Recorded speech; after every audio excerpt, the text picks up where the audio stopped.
Ce n'était pas seulement un sacrifice.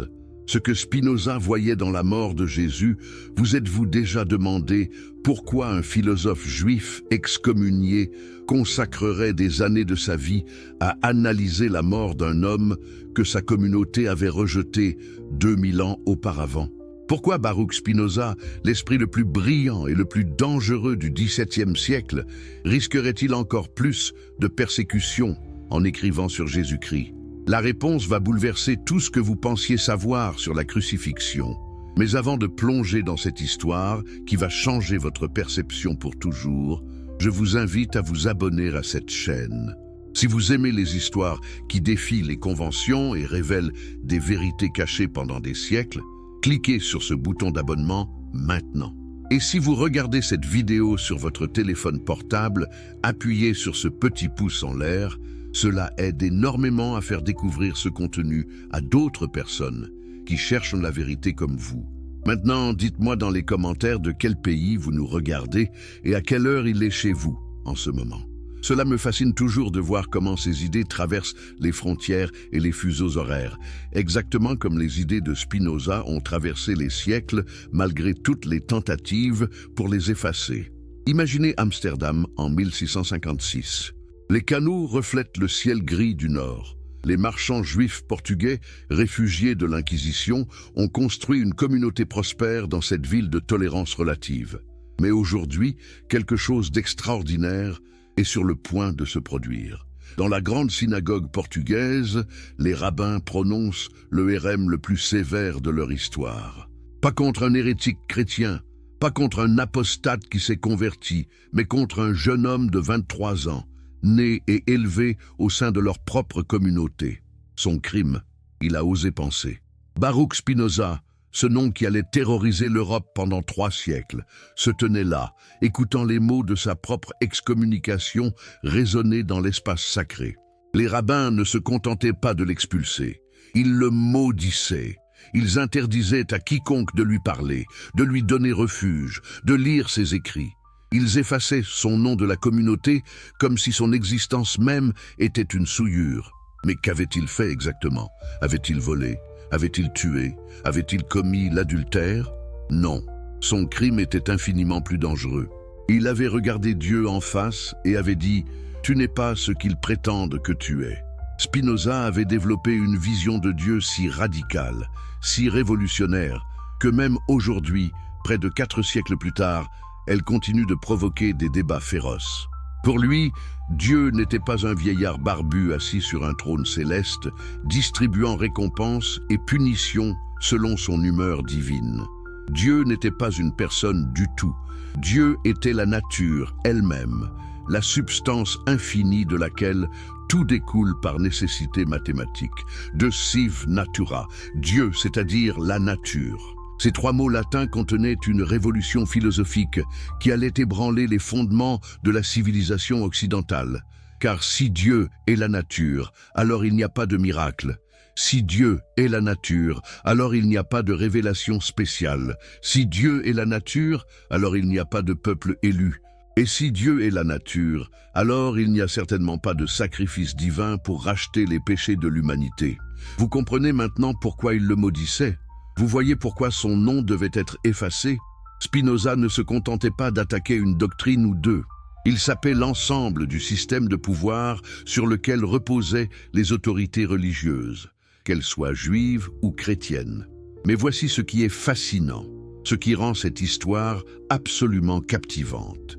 Après son excommunication, après avoir été rejeté par sa propre communauté, après avoir vu sa famille lui tourner le dos et ses amis l'abandonner, Spinoza a fait quelque chose d'inattendu. Il n'a pas renié ses idées. Il ne s'est pas converti au christianisme pour gagner l'acceptation.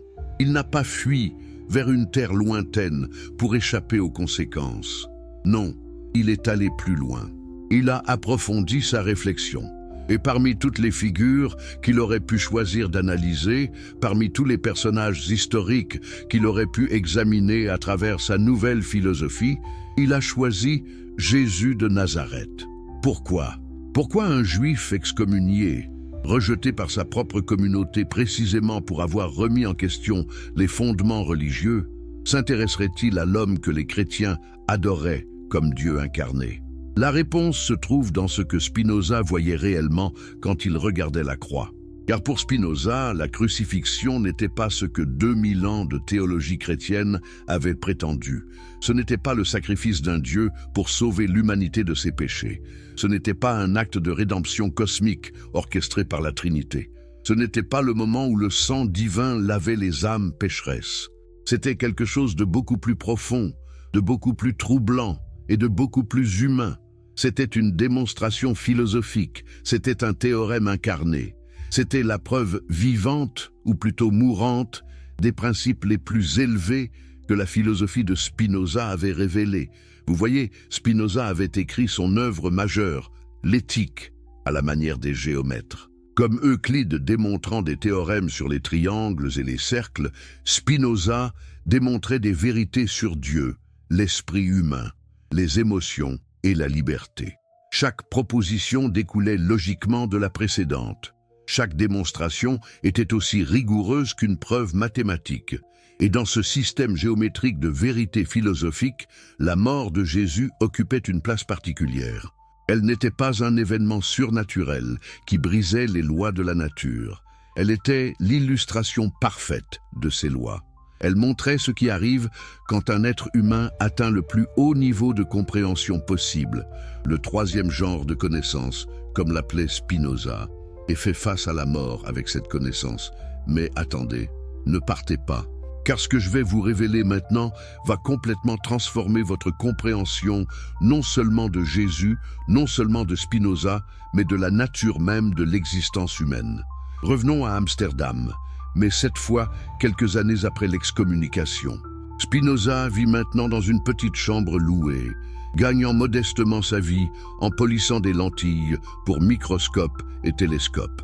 Ses mains, formées à la précision optique, créent des instruments qui permettent aux scientifiques de voir l'infiniment petit et l'infiniment grand. Quelle ironie, n'est-ce pas? L'homme qui polissait des lentilles pour mieux voir l'univers physique était aussi celui qui polissait la philosophie pour mieux voir la vérité métaphysique. La nuit, à la lumière tremblante d'une bougie, Spinoza écrit. Il écrit avec une précision chirurgicale, chaque mot pesé, chaque argument construit, avec le soin d'un horloger assemblant les rouages d'une montre complexe. Et parmi les pages qu'il noircit, il y a celles consacrées à Jésus. Mais comprenez bien ceci, Spinoza n'écrit pas en théologien. Il n'écrit pas en croyant cherchant à défendre sa foi. Il écrit en philosophe analysant un cas d'étude remarquable. Pour lui, Jésus représente l'exemple suprême de quelque chose que Spinoza considérait comme le but ultime de l'existence humaine. Vivre selon la raison, atteindre la béatitude par la connaissance et maintenir la vertu même face à la destruction physique. Pensez-y un instant. Qu'est-ce qui définit un être humain selon Spinoza? Pas son corps, qui n'est qu'un mode fini de la substance infinie sous l'attribut de l'étendue. Pas son âme immortelle séparée, car Spinoza rejetait complètement le dualisme cartésien. Non, ce qui définit un être humain est son conatus, son effort pour persévérer dans son être. Chaque chose dans l'univers, enseignait Spinoza, s'efforce de persévérer dans son être. Une pierre persévère par son inertie, résistant aux forces qui chercheraient à la déplacer. Une plante persévère en cherchant la lumière, en étendant ses racines vers l'eau. Un animal persévère en fuyant le danger et en cherchant la nourriture. Mais comment un être humain persévère-t-il dans son être? Pas simplement en survivant physiquement. Un humain persévère en comprenant, car pour Spinoza, nous sommes essentiellement des êtres pensants. Et notre vraie essence réside dans notre capacité à former des idées adéquates sur la réalité. Et voici où cela devient absolument fascinant. Plus nos idées sont adéquates, plus nous sommes libres. Plus nous comprenons les causes qui déterminent nos actions, plus nous sommes actifs plutôt que passifs.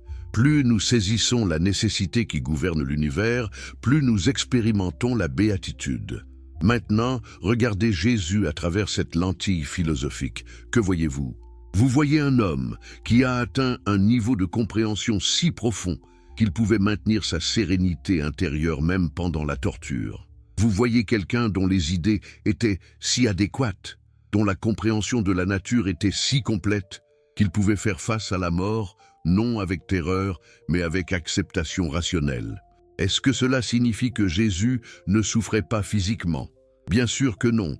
Spinoza n'était pas assez naïf pour nier la réalité de la douleur physique. Le corps de Jésus, comme tout corps, était soumis aux lois de la nature. Les clous perçant ses mains causaient une douleur réelle. L'asphyxie progressive de la crucifixion était une agonie physique authentique. Mais voici la distinction cruciale que Spinoza faisait. La douleur physique est une passion, quelque chose que nous subissons passivement. Nous ne choisissons pas de ressentir de la douleur quand notre chair est déchirée. C'est une réaction automatique du système nerveux. Mais notre réponse mentale à cette douleur, notre interprétation de ce qui nous arrive, notre capacité à maintenir la clarté de pensée malgré la souffrance physique, tout cela relève de l'action, de notre pouvoir en tant qu'être rationnel. Et Jésus, selon l'analyse spinoziste, représentait le summum de ce pouvoir. Face à la destruction de son corps, il maintenait la perfection de son esprit. Face à la violence physique, il préservait la sérénité intellectuelle. Face à la mort imminente, il démontrait la vérité de ce que Spinoza allait écrire des décennies plus tard. L'homme libre ne pense à rien moins qu'à la mort, et sa sagesse est une méditation non de la mort, mais de la vie. Vous commencez à voir pourquoi cette interprétation était si dangereuse, pourquoi elle devait être supprimée. Car si Spinoza avait raison, alors toute la structure théologique du christianisme s'effondrait comme un château de cartes. Pensez aux implications. Si Jésus n'était pas Dieu incarné, mais un sage humain ayant atteint la connaissance suprême, alors qu'advient-il de la Trinité? Si sa mort n'était pas un sacrifice divin, mais une démonstration philosophique, alors qu'advient-il de la doctrine de la rédemption? Si son sang n'avait pas de pouvoir surnaturel pour laver les péchés, alors qu'advient-il du salut par la foi?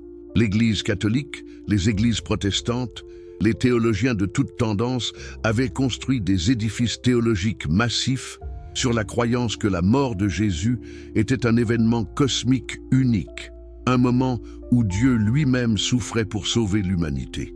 Des millions de personnes basaient leur espoir de vie éternelle sur cette croyance. Des institutions entières tiraient leur autorité de leur rôle d'intermédiaire entre les fidèles et ce Dieu sacrifié. Et Spinoza arrivait avec sa philosophie géométrique et disait « Non, vous vous trompez tous. Ce n'était pas un sacrifice, c'était une leçon. Ce n'était pas de la magie, c'était de la philosophie. Ce n'était pas Dieu mourant pour l'humanité. C'était l'humanité atteignant son potentiel le plus élevé dans la personne d'un homme remarquable. Pouvez-vous imaginer la fureur que cela provoquait? Pouvez-vous comprendre pourquoi ses livres étaient brûlés? Pourquoi son nom était synonyme d'athéisme et d'hérésie? Pourquoi même les philosophes qui admiraient secrètement ses idées n'osaient pas les défendre publiquement? Mais Spinoza ne se souciait pas de l'opinion publique. Il ne cherchait pas l'approbation des autorités. Il poursuivait la vérité avec la même rigueur implacable qu'il apportait au polissage de ses lentilles. Et dans cette poursuite, Jésus représentait un cas d'étude extraordinaire. Car voyez-vous, Spinoza ne rejetait pas Jésus. Il ne le diminuait pas. Au contraire, il l'élevait, mais d'une manière complètement différente de la théologie chrétienne. Pour Spinoza, dire que Jésus était Dieu incarné était en réalité une insulte, une diminution de ce qu'il avait vraiment accompli. Pourquoi? Parce que si Jésus était Dieu, alors sa vertu était facile, sa sérénité face à la mort était garantie par sa nature divine, sa sagesse était automatique. Où était le mérite? Où était l'accomplissement extraordinaire? Un Dieu ne peut pas vraiment souffrir, ne peut pas vraiment être tenté, ne peut pas vraiment triompher parce que le triomphe est garanti par sa divinité. Mais si Jésus était humain, complètement et totalement humain, alors tout change. Alors sa sagesse était un accomplissement gagné par l'effort intellectuel. Alors sa vertu était une victoire remportée contre les passions humaines naturelles. Alors sa sérénité face à la mort était la démonstration suprême de ce que peut accomplir un esprit humain ayant atteint le plus haut niveau de connaissance. C'est pour cela que Spinoza s'intéressait tellement à Jésus, non parce qu'il était Dieu, mais précisément parce qu'il ne l'était pas. Jésus représentait la preuve que les enseignements de l'éthique n'étaient pas de simples spéculations philosophiques abstraites. Ils avaient été vécus, incarnés, démontrés par un être humain réel dans les circonstances les plus extrêmes imaginables. Et maintenant, permettez-moi de vous révéler quelque chose que peu de gens comprennent sur la philosophie de Spinoza, quelque chose qui rend sa lecture de la crucifixion encore plus radicale et pertinente. Pour Spinoza, la distinction entre corps et esprit n'était pas ce que Descartes et toute la tradition philosophique occidentale avaient enseigné. Descartes voyait le corps et l'esprit comme deux substances différentes, mystérieusement unies dans l'être humain. Le corps était matière, l'esprit était pensée, et comment ils interagissaient restait un mystère profond. Spinoza balayait tout cela. Pour lui, le corps et l'esprit n'étaient pas deux choses différentes. C'était la même chose, le même individu, vu de deux perspectives différentes. C'était comme regarder le même texte écrit en deux langues différentes. Le sens est le même, seule la forme d'expression diffère. Cette idée révolutionnaire avait des conséquences profondes pour comprendre la mort de Jésus. Car si le corps et l'esprit sont une seule et même chose sous deux aspects, alors qu'arrive-t-il quand le corps meurt? L'esprit meurt-il aussi? Oui et non, répondait Spinoza, et c'est là que cela devient vraiment fascinant. La partie de l'esprit qui dépend du corps, qui est liée à l'existence physique temporaire, cette partie meurt effectivement avec le corps. Mais il y a une autre partie de l'esprit, la partie qui comprend les vérités éternelles, qui forme des idées adéquates sur la nature de la réalité. Cette partie, enseignait Spinoza, est éternelle. Non pas immortelle au sens chrétien traditionnel où une âme individuelle survit dans un au-delà, mais éternelle au sens où elle participe aux vérités éternelles, où elle fait partie de l'intellect infini de Dieu nature. Quand nous comprenons vraiment quelque chose, quand nous formons une idée adéquate, nous participons à l'éternité de Dieu. Notre esprit, dans cette compréhension, ne connaît pas de temps. Il est éternel. Maintenant, appliquez cela à Jésus. Selon Spinoza, Jésus avait atteint le plus haut degré de connaissance possible. Son esprit était saturé d'idées adéquates sur Dieu nature. Il avait réalisé ce que Spinoza appelait l'amour intellectuel de Dieu, amor dei intellectualis, qui est la joie qui accompagne la compréhension parfaite de la nécessité divine qui gouverne toute chose. Donc, quand Jésus mourait sur la croix, que se passait-il selon cette philosophie? Son corps, bien sûr, cessait de fonctionner. Les processus biologiques s'arrêtaient. Le cœur cessait de battre, les poumons cessaient de respirer. Mais la partie éternelle de son esprit, la partie qui comprenait les vérités éternelles, cette partie ne mourait pas. Elle ne pouvait pas mourir, car elle participait à l'éternité même de Dieu. C'est pour cela que Spinoza pouvait parler d'une sorte d'immortalité, mais une immortalité complètement différente de celle que prêchait l'Église. Ce n'était pas votre âme personnelle flottant vers le ciel pour recevoir une récompense éternelle. C'était votre esprit, dans la mesure où il avait formé des idées adéquates, devenant partie de l'intellect éternel de Dieu nature. Jésus, ayant atteint le plus haut degré de cette connaissance, avait donc réalisé le plus haut degré de cette immortalité. Non parce qu'il était Dieu et donc automatiquement immortel, mais parce qu'il était humain et avait accompli ce que tout humain peut potentiellement accomplir, la compréhension adéquate de la réalité. Vous voyez maintenant pourquoi cette vision était si menaçante.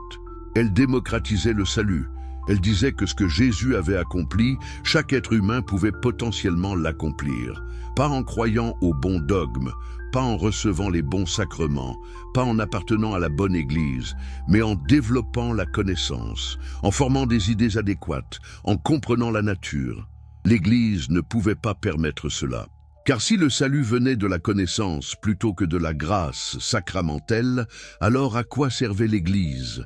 Si chacun pouvait atteindre la béatitude par la compréhension philosophique, alors pourquoi avoir besoin de prêtres, d'évêques, de papes?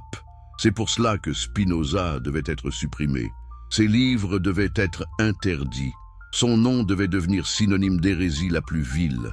car il ne se contentait pas d'offrir une interprétation alternative de Jésus. Il sapait l'ensemble du système de pouvoir religieux de son époque. Mais revenons à cette scène sur le Golgotha.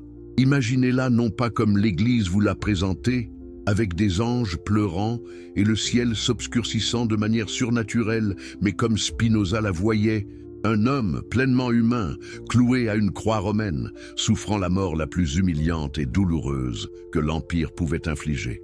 Et dans cette souffrance, cet homme maintient quelque chose que ses bourreaux ne peuvent pas toucher. Ils peuvent déchirer son corps, ils peuvent le forcer à porter son propre instrument de torture, ils peuvent le clouer au bois et le laisser mourir lentement d'asphyxie et de perte de sang, mais ils ne peuvent pas toucher son esprit, ils ne peuvent pas détruire sa compréhension, ils ne peuvent pas effacer les idées adéquates qu'il a formées sur la nature de Dieu nature. C'est cela, le vrai miracle pour Spinoza. Non pas qu'un cadavre se relève 3 jours plus tard, ce qui serait une violation impossible des lois naturelles. Le vrai miracle est qu'un esprit humain peut atteindre un tel degré de connaissance qu'il transcende la terreur de la mort. Que face à la destruction physique, il peut maintenir la sérénité intellectuelle. Que dans les circonstances les plus extrêmes, la vertu et la raison peuvent persévérer. Et cette démonstration, cette preuve vivante de ce que peut accomplir l'esprit humain, c'était cela le véritable enseignement de la croix. Non pas « croyez en moi et vos péchés seront pardonnés », mais voyez ce dont l'humanité est capable quand elle atteint la connaissance suprême. Voyez qu'il est possible de vivre et de mourir avec dignité, raison et vertu, même quand le monde entier se retourne contre vous. Spinoza voyait en Jésus non pas un Dieu déguisé en homme, mais l'homme le plus pleinement réalisé qui ait jamais vécu. Et c'est pour cela qu'il méritait d'être étudié, analysé, compris, non pas adoré comme une divinité, mais admiré comme un exemple suprême de ce que signifie être véritablement humain. Cette vision change tout, n'est-ce pas? Elle transforme la croix d'un symbole de sacrifice magique en un symbole de dignité humaine. Elle fait de Jésus non pas un sauveur surnaturel, mais un professeur suprême. Et elle place la responsabilité du salut, si nous voulons utiliser ce mot, fermement sur nos propres épaules. Nous ne sommes pas sauvés par le sang de quelqu'un d'autre. Nous sommes sauvés par notre propre compréhension, par nos propres idées adéquates, par notre propre ascension vers la connaissance. C'est un message beaucoup plus difficile, n'est-ce pas? C'est tellement plus facile de croire qu'il suffit d'accepter Jésus dans son cœur et tout est pardonné. Mais Spinoza ne s'intéressait pas à ce qui était facile. Il s'intéressait à ce qui était vrai. Et la vérité, telle qu'il la voyait, était que Jésus nous montrait un chemin, mais c'était à nous de le marcher. Il nous démontrait une possibilité, mais c'était à nous de la réaliser. Il incarnait la sagesse suprême, mais c'était à nous de développer notre propre sagesse. Pas de raccourci, pas de solution magique, pas de salut par procuration. Seulement le long, difficile, magnifique travail de comprendre la réalité, de former des idées adéquates, de vivre selon la raison et d'atteindre ainsi la béatitude que Spinoza promettait à ceux qui persévéraient dans cette quête. Voilà ce que Spinoza voyait quand il regardait la croix. Non pas la fin d'une histoire de rédemption divine, mais le point culminant d'une démonstration philosophique sur la nature de l'existence humaine et les possibilités extraordinaires qui s'ouvrent quand un être humain atteint le plus haut degré de connaissance possible. Cette vision vous met-elle mal à l'aise? Devrait-elle? Car si Spinoza avait raison, alors tout change. L'histoire que l'Occident s'est racontée pendant 2000 ans doit être complètement réécrite. Pas parce que Jésus était moins important, mais parce qu'il était important d'une manière complètement différente. Et peut-être que c'est pour cela que vous êtes ici aujourd'hui, regardant cette vidéo. Peut-être que quelque part en vous, vous avez toujours senti qu'il y avait quelque chose de plus profond dans l'histoire de la crucifixion que ce que les sermons du dimanche vous racontaient. Peut-être que l'esprit de Spinoza, cette partie éternelle qui participe aux vérités éternelles, vous appelle à travers les siècles pour vous inviter à voir ce qu'il voyait. La question est, êtes-vous prêt à regarder? Êtes-vous prêt à laisser tomber les certitudes confortables pour embrasser une vérité plus difficile mais plus profonde? Êtes-vous prêt à voir Jésus non pas comme votre sauveur magique, mais comme votre professeur suprême? C'est un chemin dangereux. Spinoza l'a appris à ses dépens, mais c'est aussi un chemin libérateur. Car une fois que vous comprenez ce qu'il enseignait, une fois que vous saisissez vraiment sa vision de Dieu nature et de la place de l'humanité dans ce cosmos, vous ne pouvez plus jamais voir le monde de la même manière. Et c'est exactement ce que nous allons explorer maintenant, en plongeant encore plus profondément dans la philosophie de Spinoza et sa lecture révolutionnaire de la mort de Jésus. Restez avec moi, car ce qui vient va complètement bouleverser votre compréhension de la religion, de la philosophie et de ce que signifie être humain. Ce que les églises ont caché pendant 3 siècles. Si vous êtes arrivés jusqu'ici, c'est que vous faites partie de ceux qui n'ont pas peur de remettre en question ce qu'on leur a enseigné. Avant de continuer ce voyage extraordinaire dans l'esprit de Spinoza et sa vision révolutionnaire de la crucifixion, prenez un instant pour vous abonner à cette chaîne. Les algorithmes ont tendance à cacher ce genre de contenu qui dérange les conventions établies. En vous abonnant, vous vous assurez de ne manquer aucune révélation. Et si vous regardez sur votre téléphone portable en ce moment, ce petit pouce levé fait une différence énorme pour faire découvrir cette histoire à d'autres chercheurs de vérité comme vous. Maintenant, écrivez-moi dans les commentaires.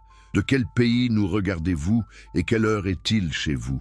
J'adore voir comment ces idées qui ont été supprimées pendant des siècles voyagent maintenant librement à travers le monde et les fuseaux horaires. Alors, parlons de quelque chose qui va complètement ébranler vos certitudes. Parlons des miracles. Ou plutôt, parlons de pourquoi Spinoza disait que les miracles n'existent pas. Et si les miracles n'existent pas, qu'arrive-t-il à toute l'histoire de Jésus? Qu'arrive-t-il à la résurrection? Imaginez que vous soyez dans l'Amsterdam du XVIIe siècle. Les guerres de religion ont déchiré l'Europe pendant des décennies. Des millions de personnes sont mortes parce que catholiques et protestants ne pouvaient pas se mettre d'accord sur la manière dont le pain et le vin deviennent miraculeusement le corps et le sang du Christ. Les bûchers brûlaient encore pour ceux qui niaient les miracles de l'Église. Les tribunaux de l'Inquisition torturaient encore les hérétiques qui osaient questionner les récits surnaturels des Écritures.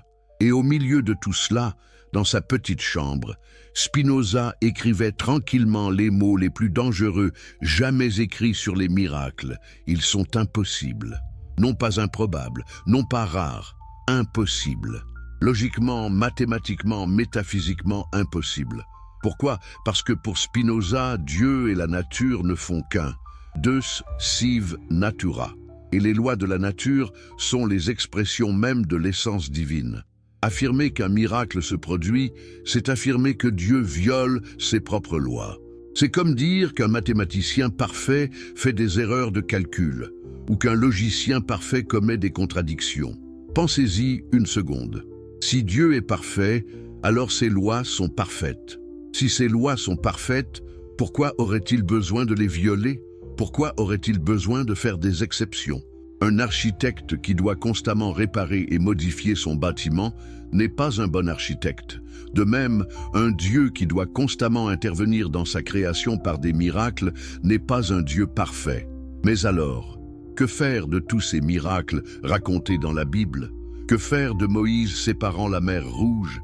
Que faire de Josué arrêtant le soleil? Et surtout, que faire de Jésus ressuscitant des morts? Spinoza ne reculait devant rien. Il disait que ces histoires devaient être interprétées allégoriquement, symboliquement, philosophiquement. Elles contenaient des vérités morales et spirituelles, mais pas des vérités historiques littérales. Elles étaient écrites pour un public ancien qui avait besoin de ces récits dramatiques pour comprendre des concepts abstraits. Vous imaginez le scandale? Vous comprenez pourquoi les rabbins l'ont excommunié, pourquoi les chrétiens voulaient le voir brûler. Il ne se contentait pas de nier un miracle ou deux, il niait la possibilité même des miracles. Il disait que toute la Bible devait être lue différemment. Et cela nous amène à la résurrection de Jésus. Si les miracles sont impossibles, si les morts ne peuvent pas revenir à la vie parce que cela violerait les lois naturelles qui sont l'essence même de Dieu, Alors que s'est-il vraiment passé ce dimanche matin dans ce tombeau près de Jérusalem? Pour Spinoza, la résurrection n'était pas physique. Elle ne pouvait pas l'être. Les processus biologiques qui cessent à la mort ne peuvent pas spontanément redémarrer. Un cerveau privé d'oxygène pendant 3 jours ne peut pas soudainement se ranimer. Un cœur qui a cessé de battre ne peut pas recommencer de lui-même. Mais quelque chose s'était bel et bien produit. Quelque chose de réel, de puissant, de transformateur. Les disciples de Jésus, qui s'étaient enfuis terrifiés quand leur maître avait été arrêté, étaient soudainement remplis d'un courage extraordinaire. Ils étaient prêts à mourir pour leurs convictions. Ils proclamaient que Jésus vivait. Alors qu'est-ce qui avait changé? Selon la lecture spinoziste, ce qui était ressuscité n'était pas le corps de Jésus, mais ses idées. Ce qui vivait n'était pas sa chair, mais son enseignement. Ce qui était éternel n'était pas son existence physique, mais sa participation aux vérités éternelles de Dieu nature. Vous voyez, Spinoza avait une conception très particulière de l'immortalité. Pour lui, l'esprit humain a 2 aspects. Il y a la partie de l'esprit qui est liée au corps, qui dépend des sensations physiques, des souvenirs personnels, de l'identité individuelle. Cette partie meurt effectivement avec le corps. Quand le cerveau cesse de fonctionner, cette conscience individuelle s'éteint. Mais il y a une autre partie de l'esprit, celle qui forme des idées adéquates sur la réalité.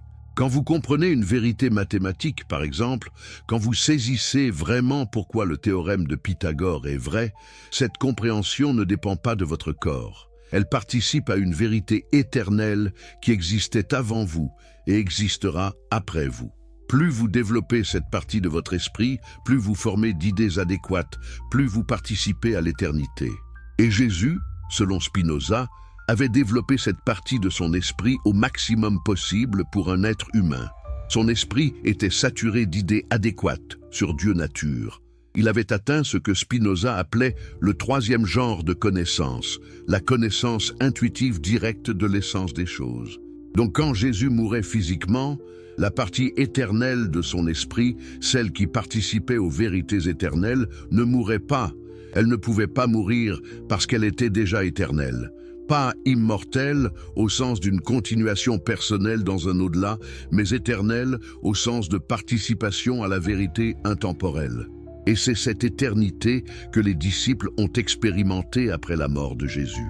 Ils ont réalisé que son enseignement vivait, que ses idées étaient indestructibles, que sa sagesse continuait à les transformer.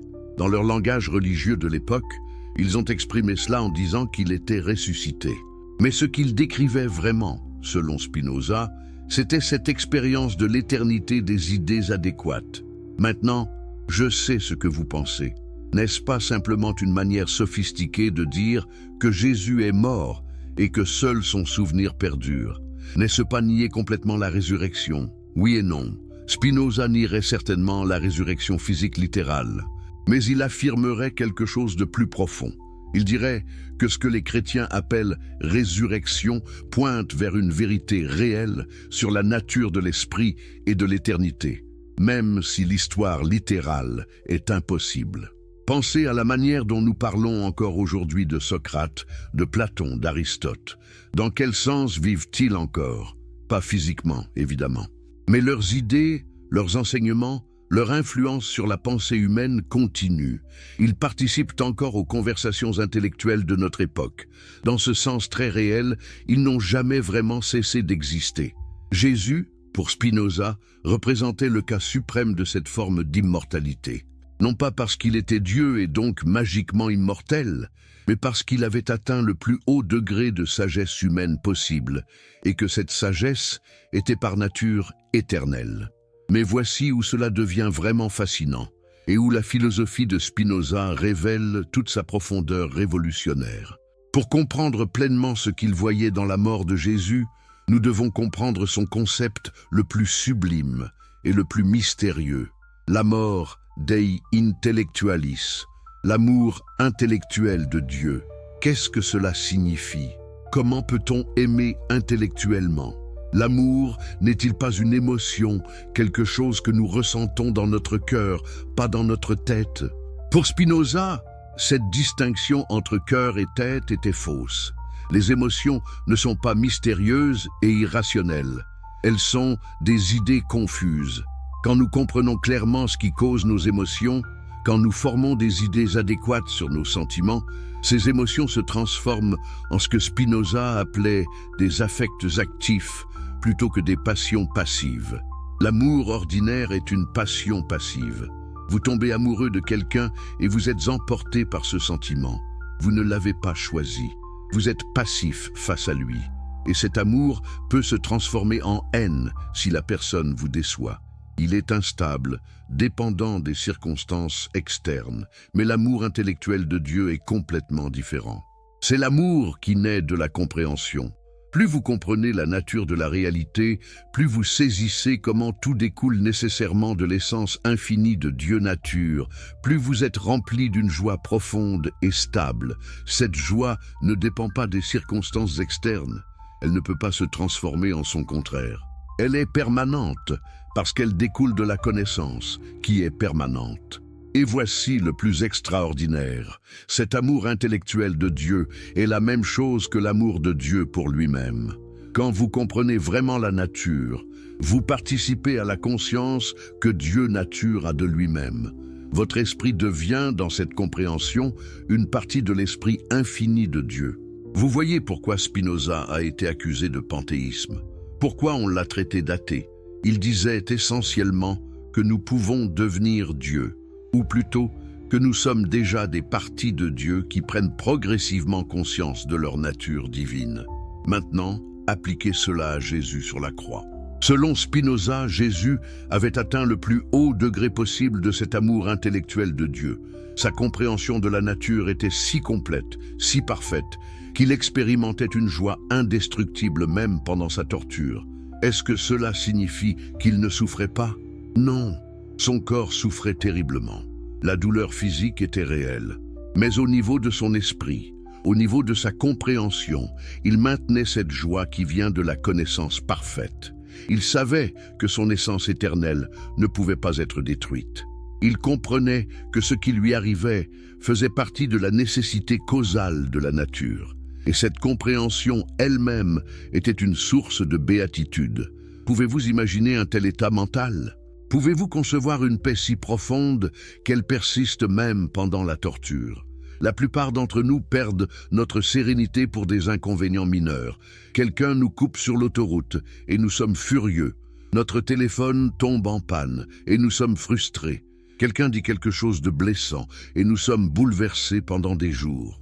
Mais Jésus, selon la lecture spinoziste, maintenait la parfaite équanimité même pendant la crucifixion.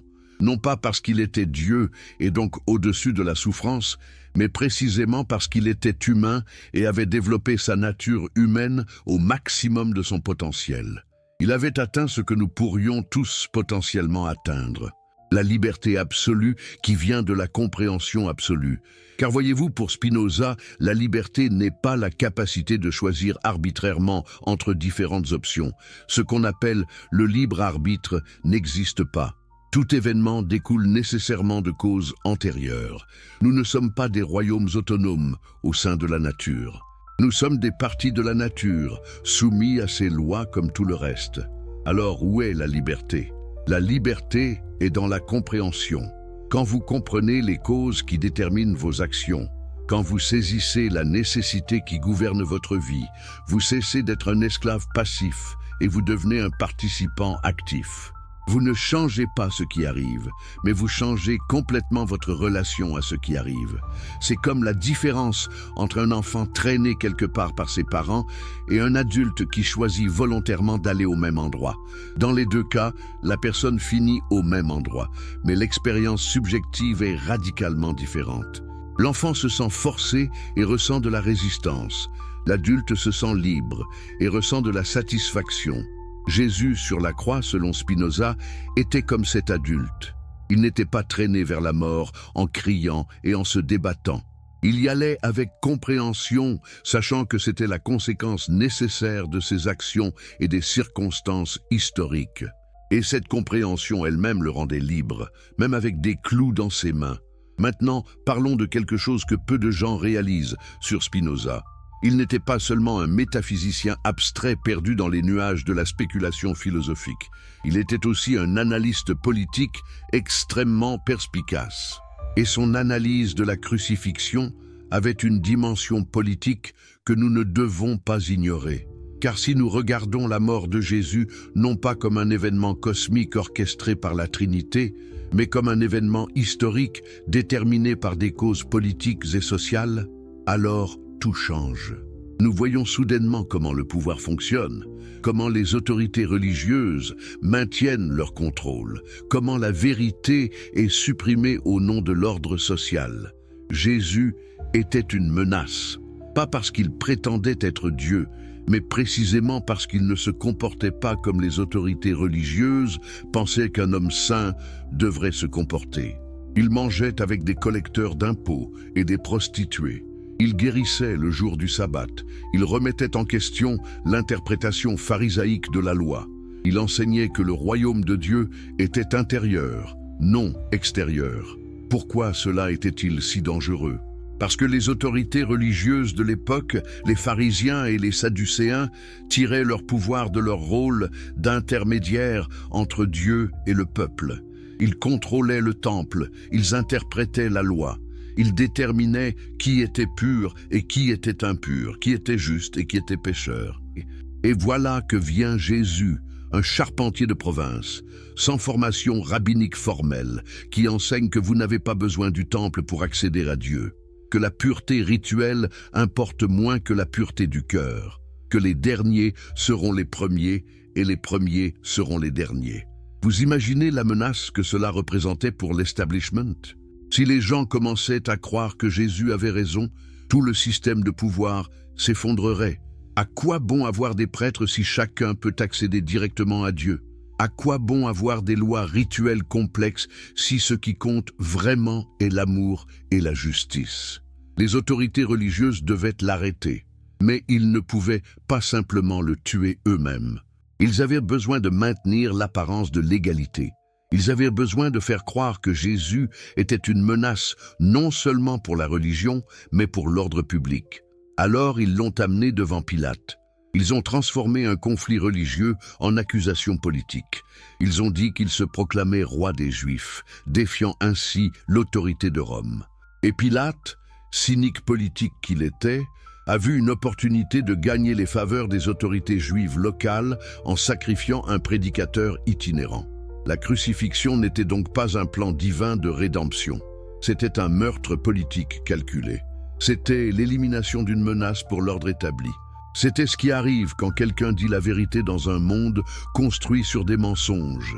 Et voici où l'analyse de Spinoza devient vraiment tranchante. Il soutenait que ce qui s'est passé ensuite, la transformation de cette exécution politique en théologie du sacrifice, servait exactement les mêmes intérêts de pouvoir que la crucifixion elle-même avait servi. Comment cela ? Pensez-y. Les autorités juives ont tué Jésus parce qu'il menaçait leur pouvoir. Mais ensuite, une nouvelle religion chrétienne a émergé, avec ses propres autorités, sa propre hiérarchie, son propre système de pouvoir. Et ces nouvelles autorités avaient besoin de justifier leur existence et leur contrôle sur les fidèles. Alors ils ont pris l'exécution de Jésus et l'ont transformé en quelque chose de complètement différent. Ce n'était plus un meurtre politique, c'était un sacrifice divin. Ce n'était plus une tragédie à déplorer, c'était un plan divin à célébrer. Ce n'était plus la preuve que les puissants tuent ceux qui menacent leur pouvoir. C'était la preuve que Dieu avait besoin de sang pour pardonner les péchés. Et qui pouvait interpréter ce sacrifice? Qui pouvait dire aux gens comment bénéficier de ce sang versé? Les prêtres, évidemment, les évêques, l'Église. Soudainement, au lieu de supprimer les intermédiaires comme Jésus l'avait fait, le christianisme créait de nouveaux intermédiaires encore plus puissants. Spinoza voyait cela très clairement. Il voyait comment Paul de Tarse, qui n'avait jamais rencontré Jésus de son vivant, avait construit toute une théologie complexe du sacrifice et de la rédemption qui servait à établir et maintenir l'autorité ecclésiastique. Paul parlait de mystères que seuls les initiés pouvaient comprendre, de sacrements que seuls les prêtres pouvaient administrer, de doctrines que seule l'Église pouvait interpréter correctement. Ce n'était pas ce que Jésus avait enseigné. Jésus avait enseigné simplement « Aimez Dieu, aimez votre prochain, vivez avec justice et compassion ». Pas besoin de théologie complexe, pas besoin de hiérarchie ecclésiastique, pas besoin de sacrements magiques. Mais Paul et ceux qui sont venus après lui ont construit un système religieux massif sur ces enseignements simples. Et au cœur de ce système se trouvait la croix, réinterprétée non comme un meurtre politique mais comme un sacrifice cosmique nécessaire. Pourquoi Spinoza considérait-il cela comme une distorsion si importante? Parce que cela inversait complètement le message de Jésus. Au lieu de libérer les gens de la dépendance aux autorités religieuses, cela créait une nouvelle dépendance. Au lieu d'enseigner que la vertu est son propre récompense, cela enseignait que vous aviez besoin du sang du Christ pour être sauvé. Au lieu de promouvoir la compréhension rationnelle, cela promouvait la foi aveugle dans des mystères incompréhensibles. Et le pire, selon Spinoza, c'est que cette distorsion rendait les gens moralement paresseux. Si vous croyez que quelqu'un d'autre a payé pour vos péchés, pourquoi vous efforcer de devenir vertueux? Si vous pensez que la foi seule vous sauve, pourquoi travailler sur votre compréhension et votre caractère? Si vous êtes convaincu que la grâce divine fait tout, pourquoi prendre la responsabilité de votre propre développement éthique? C'est pour cela que Spinoza insistait tant sur le fait que Jésus n'était pas un sauveur au sens théologique traditionnel, mais un enseignant. Un enseignant montre le chemin, mais vous devez le marcher vous-même. Un enseignant vous donne des outils, mais vous devez les utiliser. Un enseignant vous inspire, mais vous devez faire le travail.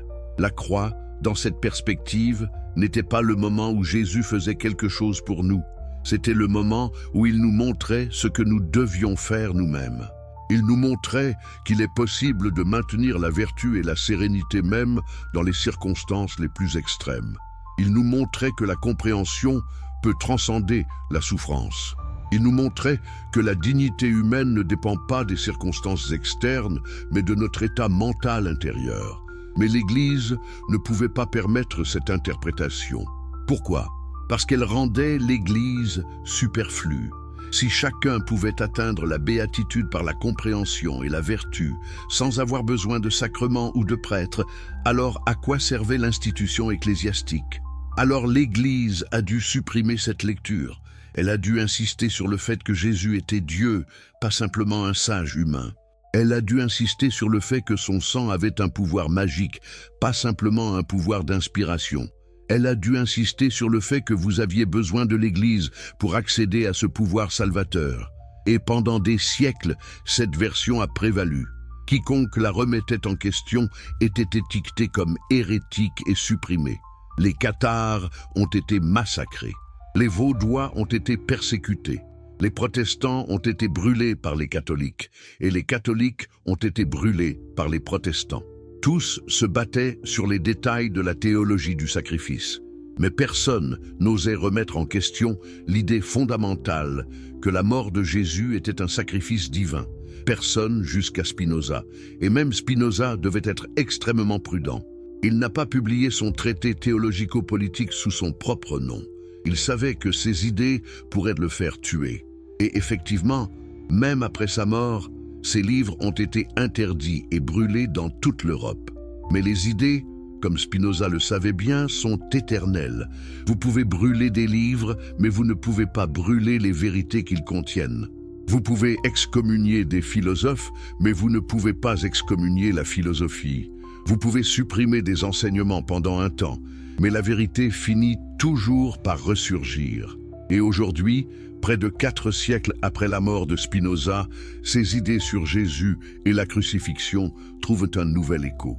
Les érudits bibliques modernes qui étudient le Jésus historique arrivent à des conclusions remarquablement similaires à celles de Spinoza.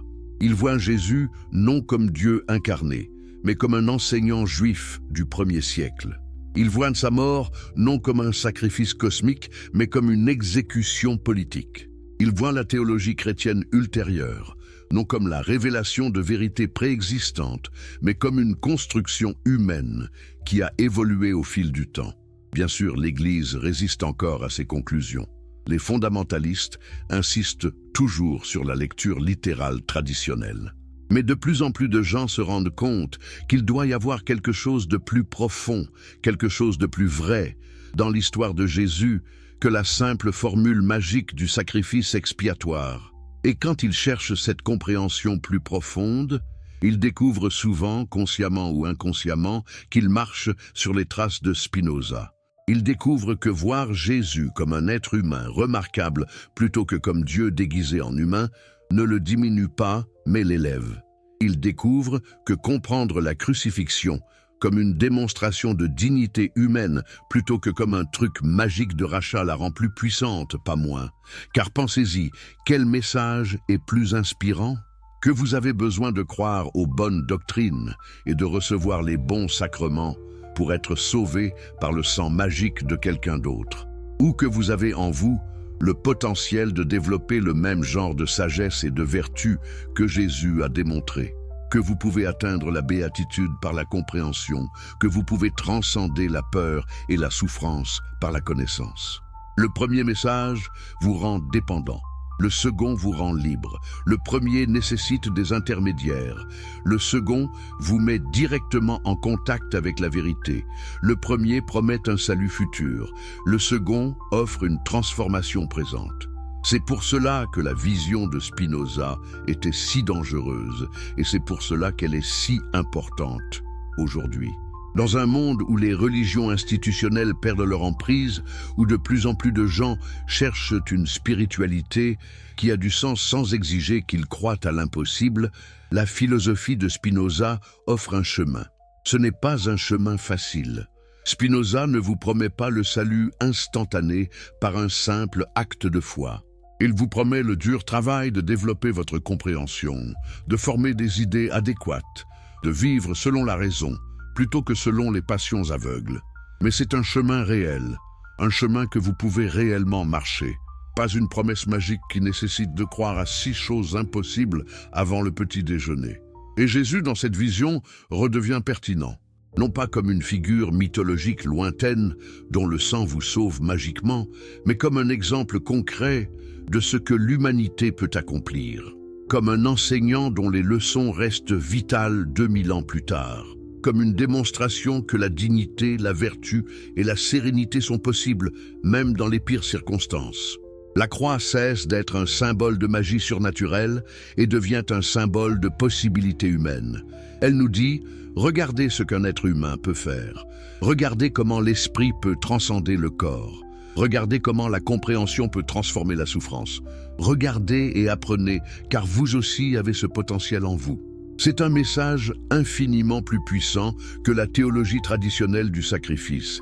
C'est un message qui respecte votre intelligence plutôt que de demander que vous la suspendiez.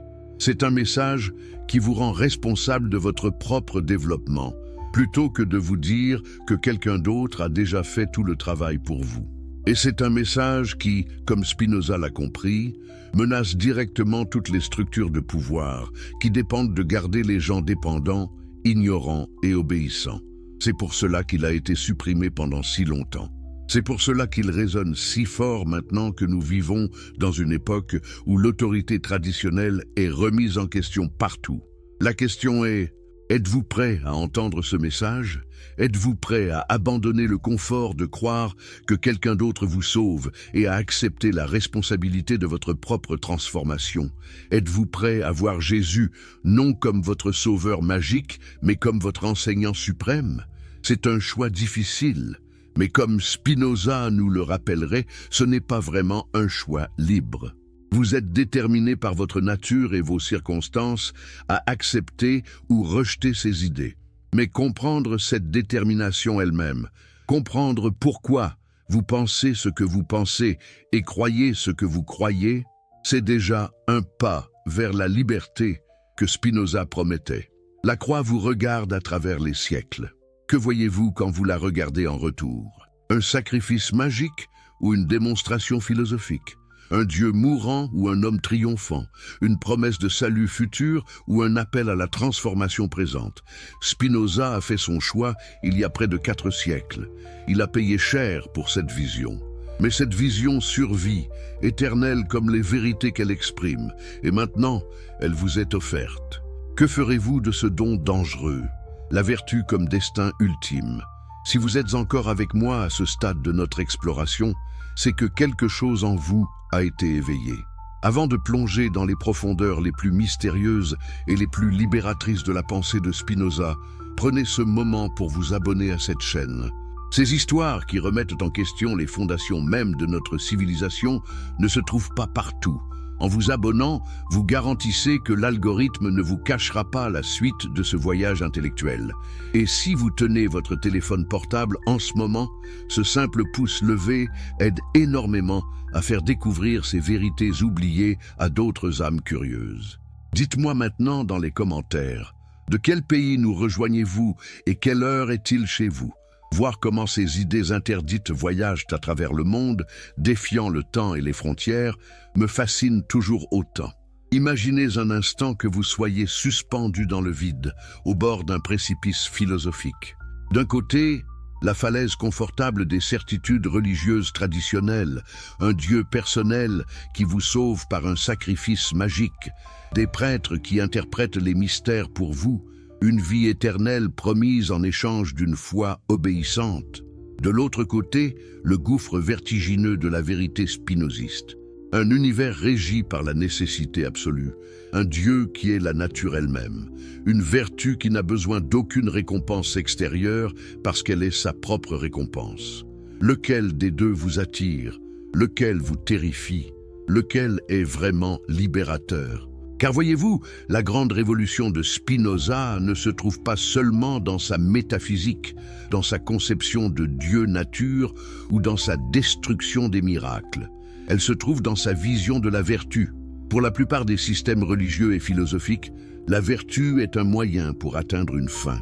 Vous êtes vertueux pour gagner le paradis, pour éviter l'enfer, pour recevoir les bénédictions divines, pour être admiré par les autres. Mais Spinoza renverse complètement cette logique. Pour lui, la vertu n'est pas un moyen. La vertu est sa propre fin. La vertu est son propre prix. Agir vertueusement, comprendre correctement, vivre selon la raison, cela suffit. Cela est la béatitude elle-même. Pensez-y, pourquoi devriez-vous être vertueux?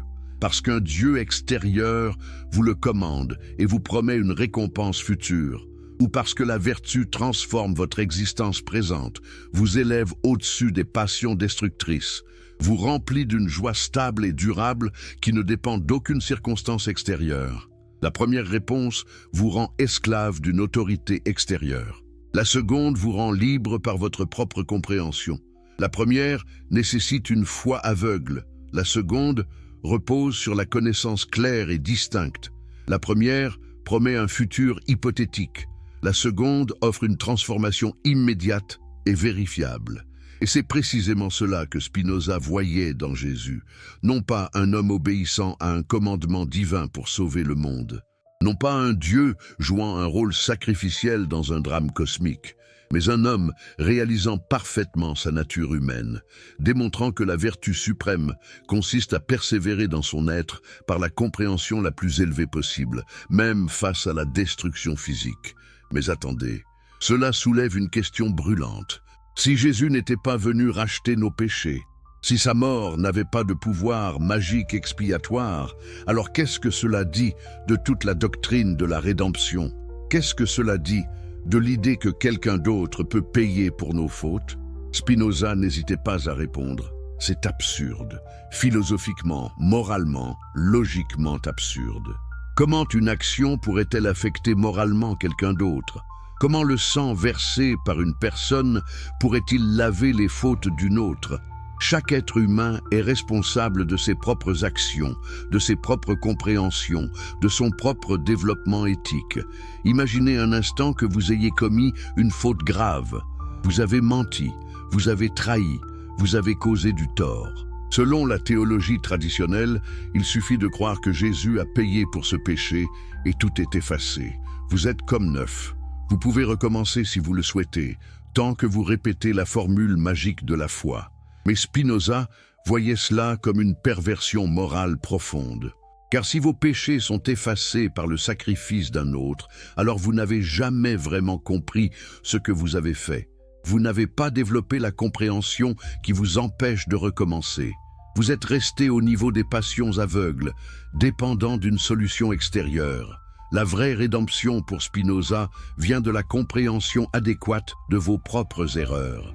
Quand vous comprenez pourquoi vous avez menti, parce que vous avez été dominé par la peur, par l'avidité, par une idée inadéquate de ce qui était bon pour vous, alors cette compréhension dissout la passion qui vous a conduit à l'erreur.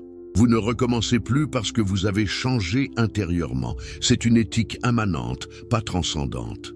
Les récompenses et punitions ne viennent pas d'un au-delà. Elles sont contenues dans les actes eux-mêmes.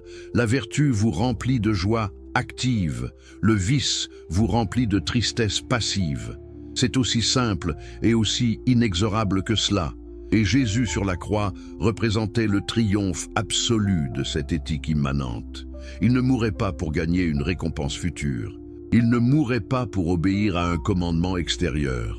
Il mourait en réalisant parfaitement sa vertu présente, en maintenant la compréhension suprême, même quand son corps était détruit.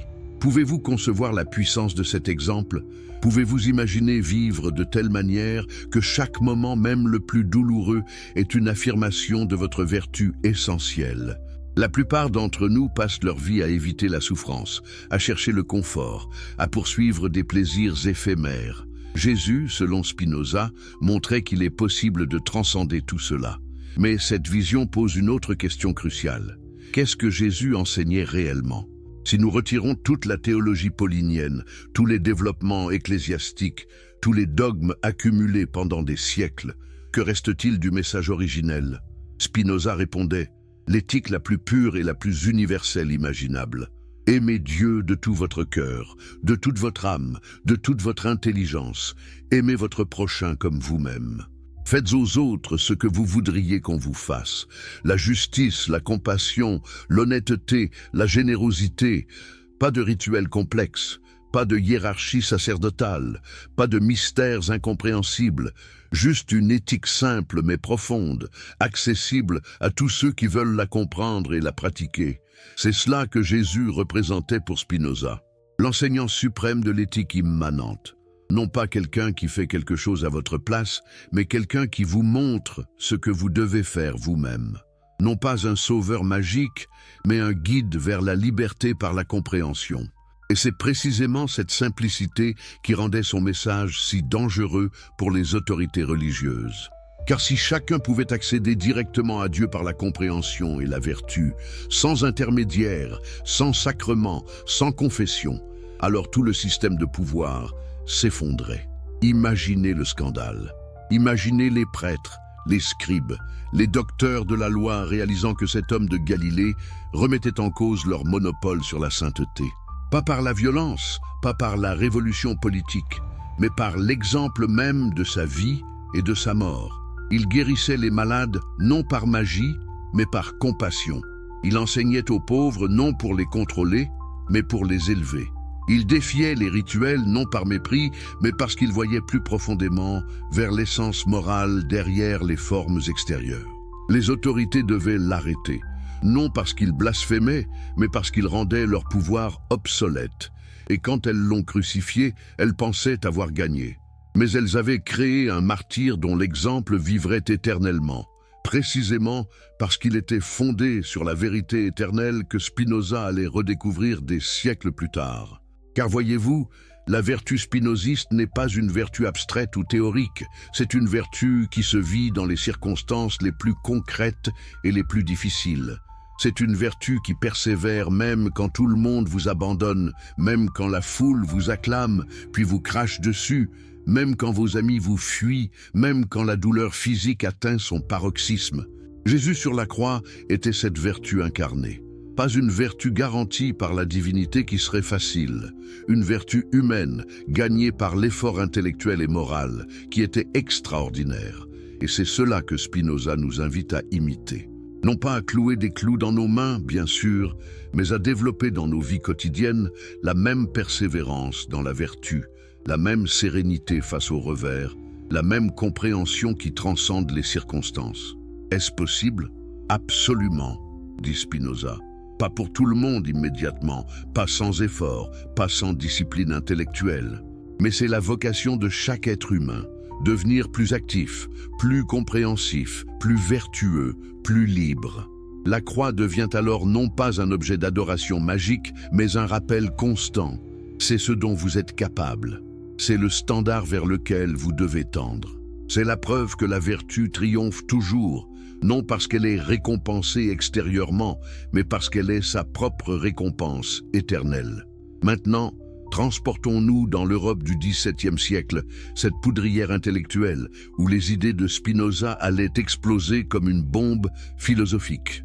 Les guerres de religion ont ravagé le continent pendant plus d'un siècle. La Saint-Barthélemy a massacré des dizaines de milliers d'huguenots. L'Inquisition espagnole torture encore les nouveaux chrétiens. Les protestants anglais décapitent leurs rois catholiques. Les catholiques autrichiens réduisent en cendres leur ville protestante. Au milieu de ce chaos, deux idées dominent. D'un côté, la réforme protestante qui affirme que seul le Christ sauve par la foi seule.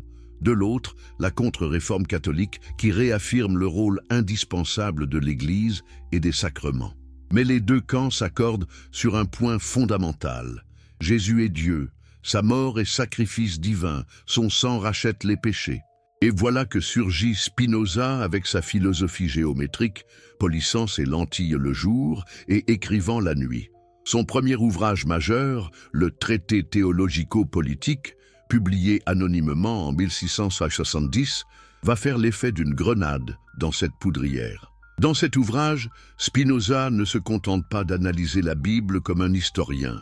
Il la démonte comme un philosophe. Il montre comment les prophètes parlaient selon l'imagination de leur temps, pas selon une révélation directe de Dieu. Il montre comment les Écritures doivent être comprises historiquement, linguistiquement, contextuellement, non comme des vérités éternelles littérales. Et au cœur de cette analyse se trouve Jésus. Spinoza reconnaît en lui un prophète d'un genre spécial, non pas parce qu'il accomplissait des miracles qui n'existent pas, mais parce qu'il enseignait avec une clarté et une universalité remarquables. Jésus, dit Spinoza, parlait selon la manière la plus parfaite, c'est-à-dire selon la raison pure, sans les voiles de l'imagination et de la métaphore nécessaires aux autres prophètes. Mais attention, Spinoza ne divinise pas Jésus, il le humanise radicalement. Jésus est le maître suprême de la morale universelle, accessible à tous par la raison naturelle. Pas besoin de révélation spéciale, pas besoin d'église intermédiaire. La loi de Christ est gravée dans le cœur de chaque homme par la lumière naturelle. Vous imaginez la fureur? Les calvinistes hollandais, si fiers de leur indépendance religieuse, voient Spinoza nier leur théologie de la prédestination et de l'élection divine. Les luthériens allemands, si attachés à la justification par la foi seule, voient leur doctrine sapée par cette insistance sur la vertu et la compréhension. Les catholiques, partout où le livre circule clandestinement, voient leur sacerdoce rendu superflu. Le livre est immédiatement interdit, à Utrecht, à Gand, à Cologne, à Leyde. Les autorités ecclésiastiques le qualifient de livre athée, blasphématoire, impie et hérétique. Les libraires sont poursuivis, les lecteurs sont surveillés. Même Leibniz, qui admire secrètement Spinoza, conseille à ses amis de le lire en cachette. Mais les idées se propagent, comme un feu souterrain. Des cercles secrets se forment à Amsterdam, à La Haye, à Berlin. Des intellectuels commencent à murmurer « Et si Spinoza avait raison? Et si la vraie religion était la philosophie rationnelle? Et si Jésus était vraiment un maître de sagesse humaine plutôt qu'un Dieu sanglant ?» Spinoza lui-même reste calme. Il continue de polir ses lentilles. Il correspond avec les savants les plus éminents d'Europe. Il refuse les chaires universitaires prestigieuses qu'on lui offre, préférant l'indépendance de la pensée à la sécurité du salaire. Il sait que sa liberté intellectuelle vaut plus que n'importe quelle position sociale. Et pendant ce temps, il prépare son chef-d'œuvre, l'Éthique, démontrée selon l'ordre géométrique. Ce livre, publié posthumément en 1677, contient les propositions les plus explosives sur la vertu, la béatitude, la connaissance et la liberté. À chaque page, on sent l'ombre de Jésus, l'homme qui a vécu ces vérités jusqu'à leur conclusion ultime sur la croix. Dans la partie C de l'éthique, Spinoza révèle le secret ultime. L'esprit humain ne peut être absolument détruit avec le corps, mais quelque chose de lui reste qui est éternel. Non pas l'âme personnelle du christianisme, mais la partie de l'esprit qui comprend les vérités éternelles. Jésus, ayant compris au plus haut degré, participait donc au plus haut degré à cette éternité. La vertu de Jésus n'était donc pas détruite par la croix. Elle était affirmée triomphalement. Son corps mourait, mais son essence vertueuse, sa compréhension éternelle, participait à l'intellect infini de Dieu nature. C'est cela la vraie résurrection, la vraie immortalité, la vraie victoire sur la mort. Cette idée va circuler clandestinement pendant des décennies. Les Lumières commencent à la redécouvrir. Voltaire l'admire secrètement. Rousseau la reformule dans sa propre philosophie. Les encyclopédistes la diffusent sous des formes voilées. Même Kant, dans sa critique de la raison pure, doit composer avec l'héritage spinoziste. Mais l'Église ne désarme pas. En 1578, le Saint-Office romain condamne explicitement Spinoza comme athée. En Hollande, les synodes réformés demandent sa tête. Partout en Europe, ces livres deviennent des objets de collection pour les bibliothèques interdites. Pourtant, l'idée persiste. La vertu est sa propre récompense.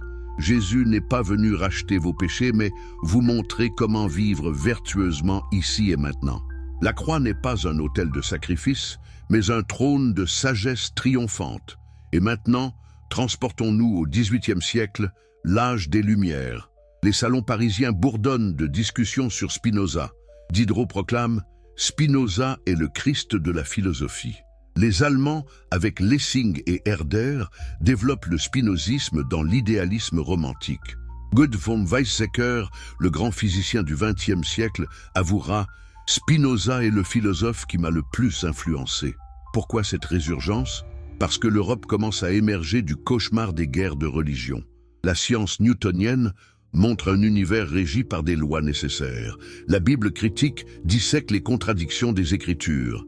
Les révolutions américaines et françaises proclament les droits de la raison humaine. Dans ce contexte, la vision spinoziste de Jésus redevient audible.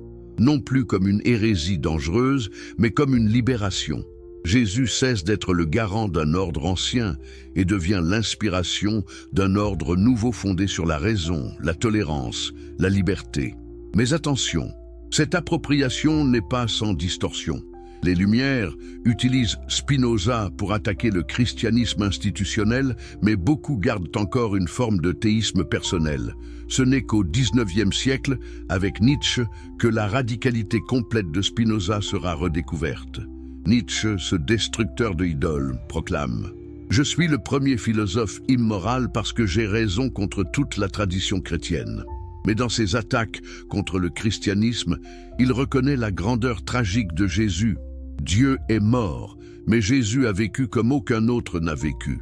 Nietzsche n'avait pas lu Spinoza aussi profondément qu'il l'aurait dû, mais il sentait intuitivement la même vérité. Jésus représentait une affirmation vitale de la vie contre toutes les négations ascétiques qui ont défiguré son message. Et aujourd'hui, dans notre siècle sécularisé, où les églises perdent leurs fidèles par millions, où les scandales ecclésiastiques ébranlent la foi institutionnelle, où la science révèle un univers encore plus vaste et plus régi par des lois que Spinoza n'aurait pu imaginer, sa vision redevient pertinente. Les neuroscientifiques nous montrent comment la compréhension change littéralement la structure de notre cerveau. Les physiciens nous montrent un univers de causalité profonde où le hasard apparent cache une nécessité sous-jacente. Les psychologues nous montrent comment transcender les émotions négatives par la compréhension cognitive. Tous ces développements confirment les intuitions de Spinoza. Et tous rendent sa lecture de Jésus plus pertinente que jamais. Jésus n'était pas un magicien d'il y a 2000 ans. Il était un maître de sagesse humaine, dont les leçons restent valides parce qu'elles sont fondées sur la structure profonde de la réalité. Mais cette vision exige quelque chose de nous. Elle exige que nous prenions la responsabilité de notre propre vertu. Elle exige que nous développions notre compréhension au lieu d'attendre un salut extérieur. Elle exige que nous vivions selon la raison au lieu de suivre des dogmes aveugles. Est-ce facile? Non. Spinoza ne ment jamais sur la difficulté du chemin. La plupart des gens préfèrent le confort des illusions aux rigueurs de la vérité. La plupart préfèrent croire qu'ils sont sauvés plutôt que de travailler à leur propre élévation. Mais pour ceux qui entendent l'appel, pour ceux qui sentent que la vie peut être plus que la poursuite éphémère des plaisirs et la fuite de la souffrance, Spinoza offre un chemin long, ardu, mais infiniment récompensant, un chemin où chaque pas vers la compréhension est une joie en soi, un chemin où la vertu finale est de réaliser pleinement sa nature humaine, comme Jésus l'a fait sur la croix, la révolution qui a changé le monde, en silence. Maintenant que nous avons exploré les profondeurs de la vertu spinoziste et sa lecture de Jésus, posons-nous la question la plus cruciale. Pourquoi cette interprétation a-t-elle été si férocement supprimée? Pourquoi les autorités religieuses de toute confession ont-elles uni leurs efforts pour faire taire Spinoza? Et surtout, pourquoi cette suppression a-t-elle finalement échoué? Car voyez-vous, les idées de Spinoza n'ont pas simplement survécu, elles ont conquis le monde, pas par la violence des armées, pas par les décrets des rois, pas par les bulles papales, mais par la force inexorable de la vérité elle-même. Comme les lois de la nature qu'il décrivait, les idées adéquates ne peuvent être détruites. Elles font partie de l'ordre éternel de la réalité. Revenons à 1666, ce jour fatidique où le jeune Baruch, âgé de seulement 23 ans, entend la sentence de son érème dans la synagogue portugaise d'Amsterdam. Les mots prononcés par le Mahamad sont d'une violence inouïe. Par décret du Conseil angélique et par décision de ces saints hommes, nous malédisons, exécrons, maudissons et excommunions Baruch de Spinoza avec malédiction exécrable par laquelle il fut exécré autrefois Finé, par laquelle il fut maudit le Cinaréen dans le livre de Moïse et par laquelle tous les impies d'Israël furent maudits autrefois par les prophètes. Nous le maudissons par la parole de Jacob et par le serment qu'il fit à ses fils. Ces mots ne sont pas une simple expulsion. C'est une malédiction mystique, une séparation ontologique de la communauté d'Israël. Plus qu'une punition sociale, c'est une damnation spirituelle.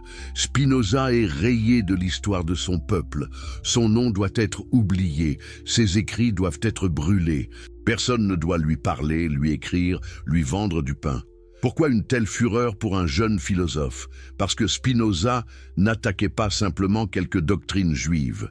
Il attaquait le fondement même de toute religion révélée. Pour lui, Dieu ne parle pas, Dieu ne commande pas, Dieu ne choisit pas un peuple particulier. Dieu est la substance infinie dont tout découle nécessairement. Cette idée anéantissait le judaïsme rabbinique de l'époque, avec ses 613 commandements, sa loi orale, son espoir messianique. Mais elle anéantissait aussi le christianisme, avec sa révélation spéciale, ses miracles, son Église choisie, et l'islam, avec son Coran dicté mot à mot par l'ange Gabriel. Spinoza unifiait toutes les religions dans leur erreur commune, croire que Dieu est une personne qui intervient dans le monde. Toutes les religions révélaient la même ignorance. Imaginez Dieu à l'image de l'homme, avec ses passions, ses colères, ses préférences. Les rabbins d'Amsterdam le savaient. Ils voyaient que si les idées de Spinoza se propageaient dans leur communauté séfarade prospère, tout s'effondrerait. Les jeunes commenceraient à questionner le Talmud. Les riches marchands préféreraient la philosophie à la synagogue. La cohésion communautaire se dissoudrait. Alors ils ont frappé le premier coup. Mais ce n'était que le début.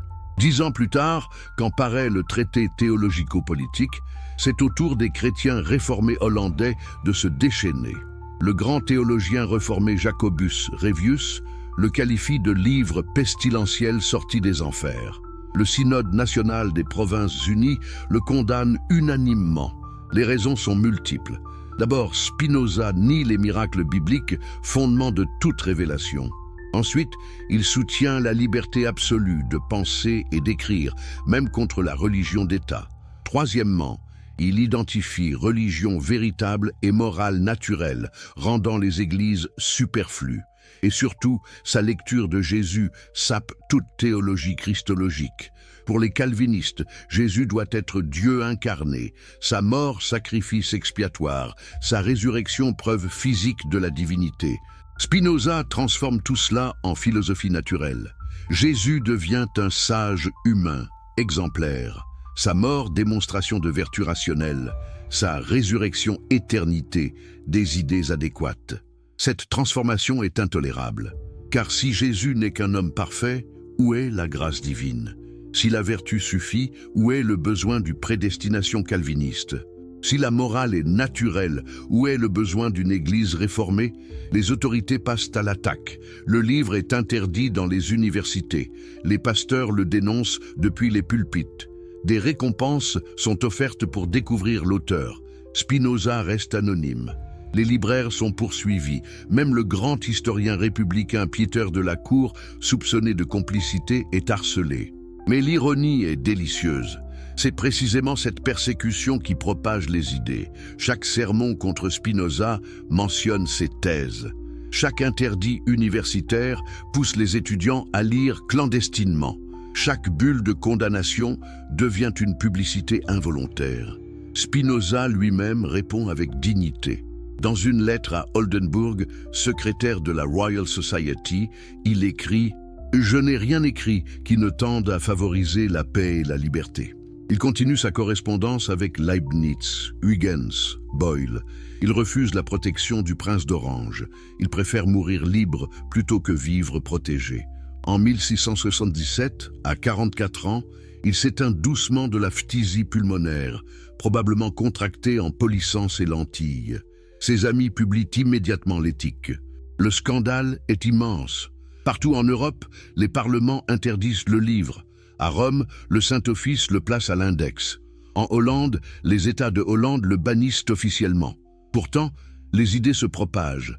Les cercles spinozistes se forment à La Haye, Rotterdam, Berlin. Colerus écrit sa vie pieuse pour discréditer sa philosophie. Ironiquement, cela popularise ses idées.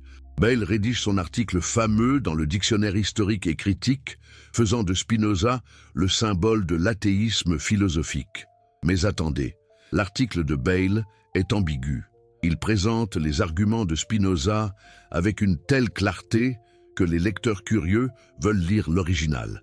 C'est l'effet Streisand avant l'heure. Plus on veut supprimer, plus on propage. Au XVIIIe siècle, la révolution spinoziste explose. Frédéric le Grand fait traduire ses œuvres en français. Diderot et d'Holbach forment le cercle spinoziste de Paris. Herder proclame « Nous sommes tous des disciples de Spinoza ».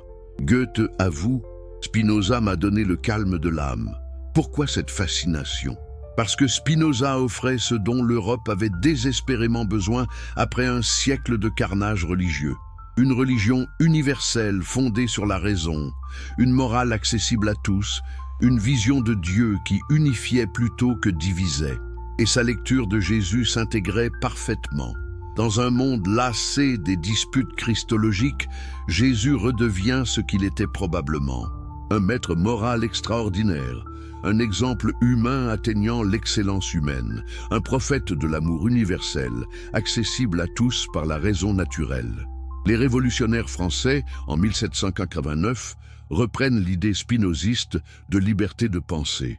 La Déclaration des droits de l'homme affirme implicitement que la morale est naturelle, non révélée. Napoléon, visitant la Hollande, demande à voir la pierre tombale de Spinoza et s'exclame « C'était un grand homme ». Au XIXe siècle, le spinozisme devient panthéisme Weltanschauung. Schelling, Hegel, Schopenhauer se disputent son héritage. Emerson l'introduit en Amérique. George Eliot traduit ses œuvres en anglais. Marx et Engels le citent comme précurseur du matérialisme rationnel. Mais la vraie révolution se passe ailleurs, dans les laboratoires. Einstein proclame « J'ai profondément étudié Spinoza pendant des années et j'ai particulièrement beaucoup de sympathie pour sa vision. » Pauli, Bohr, Schrödinger reconnaissent leur dette envers sa conception d'un univers déterministe et rationnel. Pourquoi les scientifiques adorent Spinoza? Parce qu'il a anticipé la physique moderne, un univers régi par des lois nécessaires, sans intervention surnaturelle, où la compréhension mathématique est la clé ultime. Sa lecture de la crucifixion comme démonstration rationnelle préfigure la méthode scientifique, observer et comprendre les causes, transcender les apparences.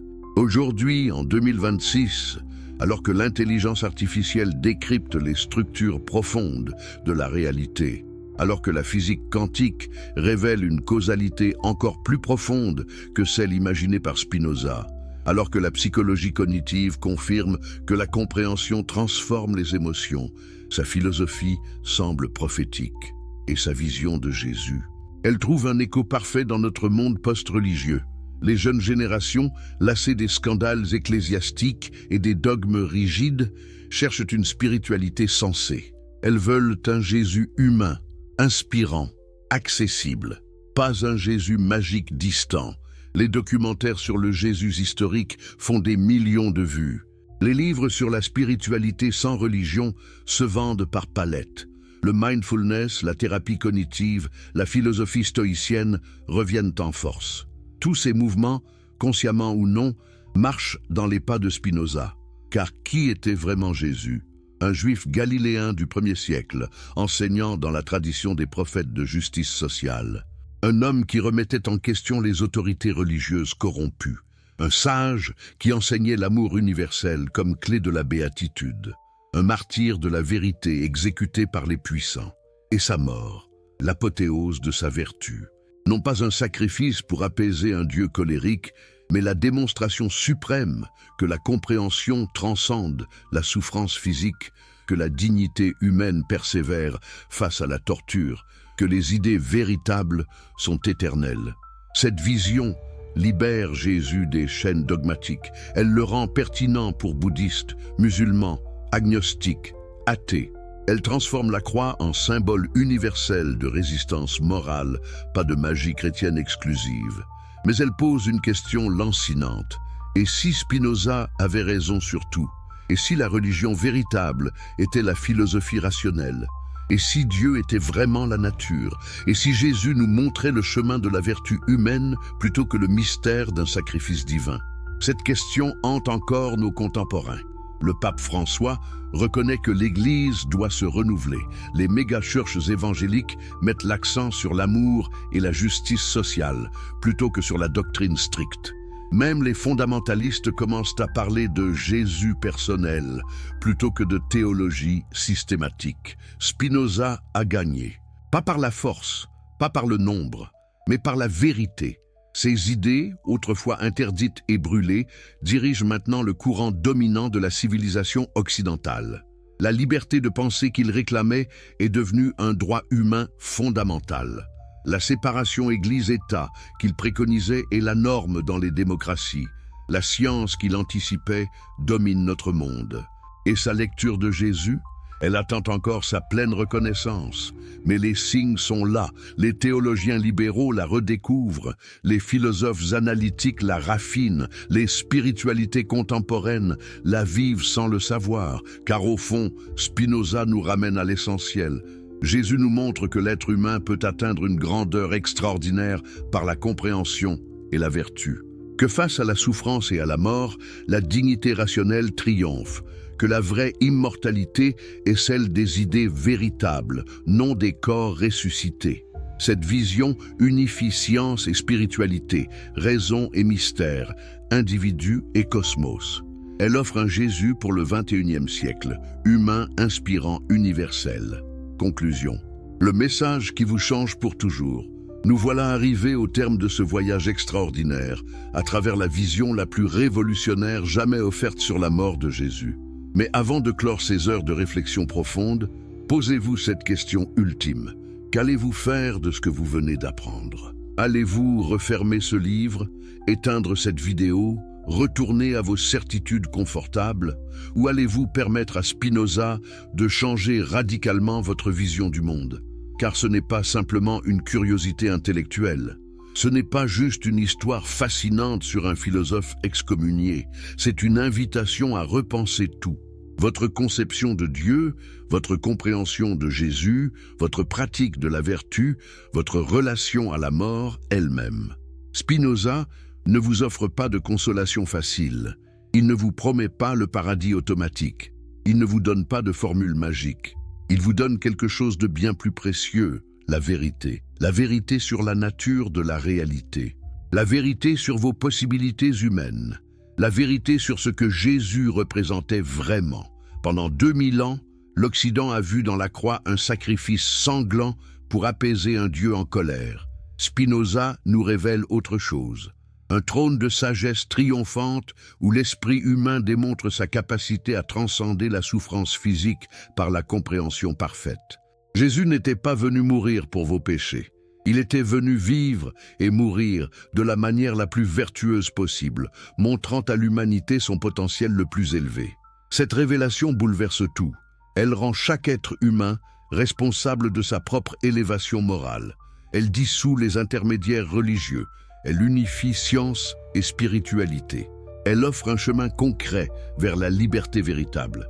Mais ce chemin exige du courage. Le courage de questionner vos croyances les plus chères. Le courage d'accepter que vous n'êtes pas sauvé magiquement, mais appelé à vous transformer par l'effort. Le courage de vivre selon la raison dans un monde dominé par les passions. Spinoza a payé ce courage de sa vie. Excommunié à 23 ans, ostracisé jusqu'à sa mort, ses livres brûlés et interdits partout en Europe. Pourtant, 3 siècles et demi plus tard, ses idées règnent. La liberté de penser qu'il réclamait est notre réalité quotidienne. La science qu'il anticipait transforme le monde. La morale rationnelle qu'il prônait guide nos sociétés.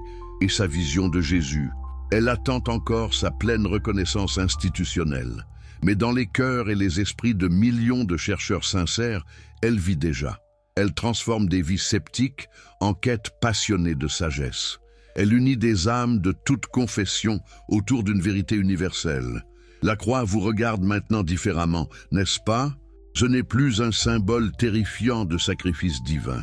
C'est un appel magnifique à réaliser votre nature humaine. Ce n'est plus la preuve de votre indignité.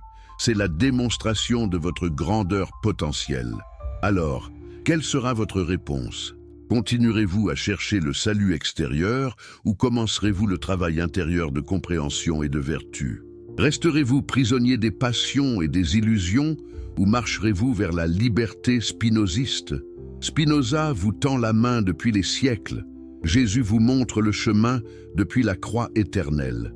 La nature, dans toute sa gloire infinie, attend votre compréhension. Le choix n'est pas libre, dirait Spinoza, mais comprendre cette nécessité est déjà le commencement de la liberté. Merci d'avoir entrepris ce voyage avec moi. Si ces idées vous ont touché, partagez-les, discutez-en, méditez-les, vivez-les. Car les vérités éternelles ne demandent qu'à être réalisées dans des vies humaines conscientes et vertueuses. La révolution spinoziste continue et vous en faites maintenant partie.